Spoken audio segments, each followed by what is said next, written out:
Hello students, chemical kinetics या chapter मधील आज आपण प्रॉब्लेम 6.5 हा सॉल्व्ह करणार आहे. तर इथे तुम्ही पाहू शकता प्रॉब्लेम कोणता दिलेला आहे. The rate of the reaction A plus B it gives product P.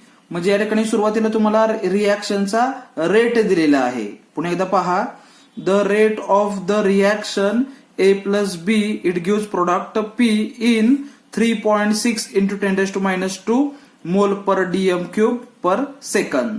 म्हणजे या ठिकाणी ही जी रिॲक्शन दिलेली आहे या रिॲक्शनचा रेट या ठिकाणी दिलेला आहे. तो रेट किती आहे बघा, 3.6 into 10⁻⁻² mole per dm cube per second. पुढे म्हणलेलं आहे when concentration of A is equal to 0.2 mole per dm cube. म्हणजे ए हा जो रिॲक्टंट मॉलिक्यूल दिलेला आहे या रिॲक्टंट मॉलिक्यूलचं कॉन्सन्ट्रेशन दिलेलं आहे 0.2 मोल पर डीएम क्यूब. त्याचबरोबर बी हा जो रिॲक्टंट मॉलिक्यूल आहे या बी रिॲक्टंट मॉलिक्यूलचं कॉन्सन्ट्रेशन दिलेलं आहे 0.1 मोल पर डीएम क्यूब. कॅल्क्युलेट काय करायचं आहे, calculate the rate constant. Calculate काय करायचं आहे, रेट कॉन्स्टंट कॅल्क्युलेट करायचं आहे. त्याचबरोबर ए आणि बी हे जे दोन रिॲक्टंट मॉलिक्यूल आहेत तर या रिॲक्टंट मॉलिक्यूलची ऑर्डर या ठिकाणी आपल्याला दिलेली आहे. बघा, ए ची ऑर्डर किती आहे तर फर्स्ट ऑर्डर आहे आणि बी ची ऑर्डर काय आहे तर सेकंड ऑर्डर दिलेली आहे. म्हणजे या एक्झाम्पल मध्ये तुम्हाला ए आणि बी हा जो रिॲक्टंट मॉलिक्यूल आहे, ए आणि बी हा जो रिॲक्टंट मॉलिक्यूल आहे या रिॲक्टंट मॉलिक्यूलचं प्रत्येकाचं कॉन्सन्ट्रेशन दिलेलं आहे, रेट कॉन्स्टंट दिलेला आहे, कॉन्सन्ट्रेशन दिलेलं आहे, रिॲक्शनचा रेट दिलेला आहे, त्याचबरोबर ऑर्डर पण दिलेली आहे. फक्त कॅल्क्युलेट करायचं आहे रेट कॉन्स्टंट.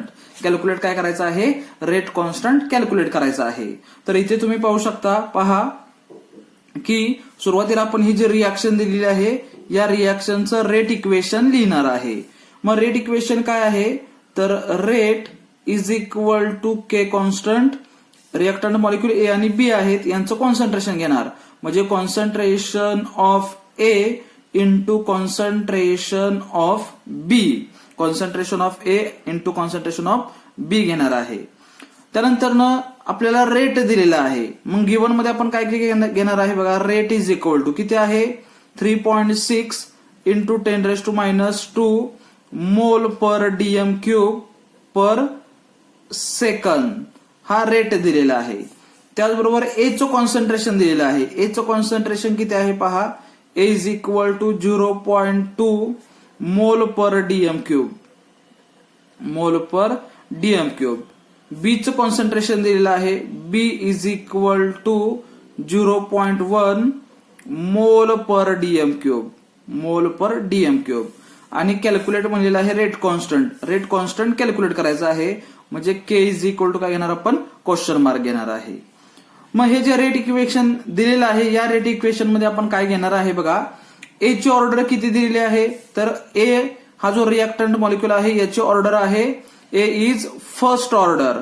म्हणजे ए ची ऑर्डर फर्स्ट आहे म्हणून या ठिकाणी आपण काय घेणार, ए रेस टू पॉवर किती घेणार 1 घेणार आहे. आणि बी ची ऑर्डर किती आहे तर सेकंड आहे म्हणून या ठिकाणी बी रेस टू काय घेणार आहे 2 घेणार आहे. बी रेस टू काय घेणार 2 घेणार आहे. ठीक आहे.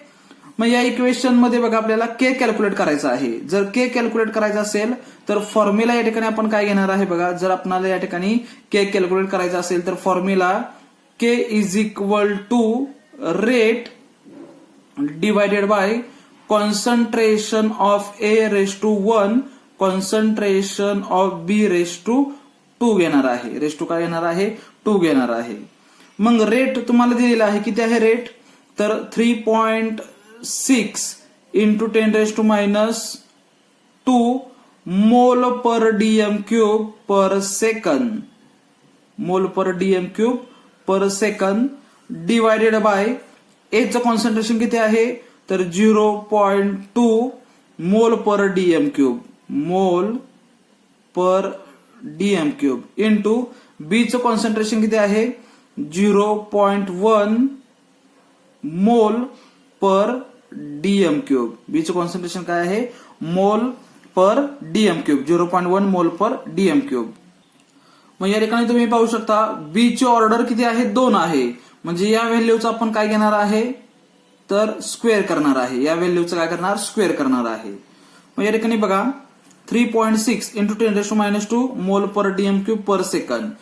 तर या ज्या व्हॅल्यू आपण पुटअप केलेल्या आहेत या व्हॅल्यू मध्ये मोलला या ठिकाणी मोल काय होणार कॅन्सल होणार आहे, पर डीएम क्यूबला पर डीएम क्यूब काय होणार आहे कॅन्सल होणार आहे. त्याचबरोबर 0.2 नी या 3.6 ला पण भाग लावणार आहे. मग 0.2 नी या 3.6 ला भाग लावल्यानंतर अँसर येणार आहे पहा. तर इथे आपण थोडासा चेंजेस करणार आहे पहा. 3.6 हा जो पॉइंट आहे हा एक घरं पुढे सरकवणार आहे, म्हणजे काय येणार 36 इंटू 10⁻² चं कन्व्हर्जन 10⁻³ मध्ये होणार.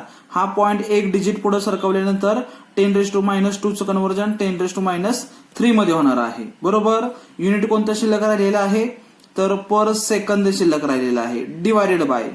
आता 0.2 आहे तर हा जो पॉइंट आहे हा एक डिजिट मी पुढे सरकवणार आहे, म्हणजे या ठिकाणी काय चेंजेस होईल 2 इंटू 10⁻⁻1 काय येणार 2 इंटू 10⁻⁻1 इंटू या ठिकाणी 0.1 चा स्क्वेअर केल्यानंतर काय येणार 0.01 मोलचा स्क्वेअर केल्यानंतर काय येणार आहे मोल स्क्वेअर आणि डीएम पर डीएम क्यूबचा स्क्वेअर केल्यानंतर काय येणार आहे तर पर डीएम 6 येणार आहे. काय येणार आहे पर डीएम 6 येणार आहे. त्यानंतर इथे बघा 36 इंटू 10⁻³ पर सेकंद डिवायडेड बाय या ठिकाणी 2 इंटू 10⁻1 इंटू 0.01. तर हा जो पॉइंट आहे हा 2 डिजिट पुढे सरकवल्यानंतर काय येणार 1 इंटू 10⁻² येणार आहे. युनिट काय येणार आहे मोल स्क्वेअर पर डीएम 6 हे युनिट येणार आहे. मग इथे पाहू शकता 2 नी 1 ला गुणल्यानंतर किती येणार आहे 2च येणार आहे. 2 नी 1 ला गुणल्यानंतर किती येणार 2 येणार आहे. या 2 नी 36 ला भाग लावल्यानंतर उत्तर काय येणार 18. बरोबर का 18 दुनी 36. त्यानंतर ना आता 10⁻1 आणि 10⁻². 10⁻1 10⁻² किती होणार 10⁻³ होणार.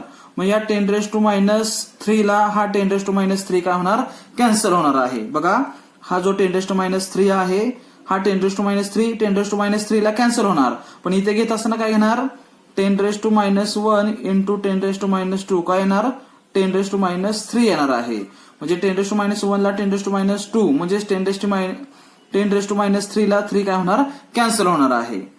मग त्यानंतर मग युनिट काय येणार आहे हा मोल स्क्वेअर वरती गेल्यानंतर काय होणार आहे पर मोल स्क्वेअर होणार पर मोल स्क्वेअर. त्यानंतर DM-6 वरती गेल्यानंतर फक्त येणार डेसिमीटर⁻⁶ येणार आहे आणि या ठिकाणी युनिट काय आहे पर सेकंद आहे. तर हे या ठिकाणी आन्सर येणार आहे. म्हणजेच तुम्हाला रेट कॉन्स्टंट कॅल्क्युलेट करायचा आहे आणि या रिॲक्शन मध्ये आपण रेट कॉन्स्टंट कॅल्क्युलेट केलेला आहे तो किती